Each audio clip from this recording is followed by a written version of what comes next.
Welcome to Philippines.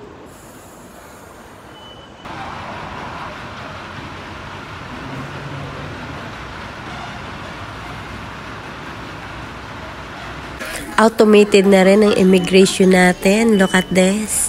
Ang bilis lang, sure. So ito, ang bilis. Ang bilis ng pagkaano dahil ang dali lang. Pero ito, naghihintay naman ng luggage. Wala pa.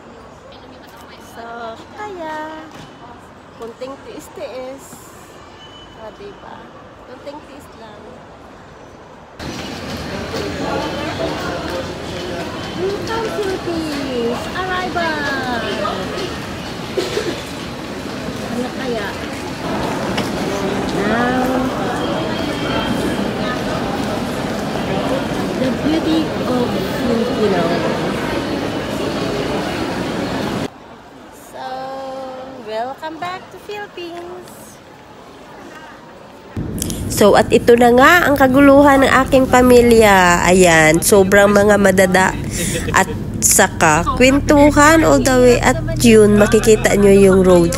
Actually, maganda yung road sa Manila dahil hindi pa ma-traffic. Peace!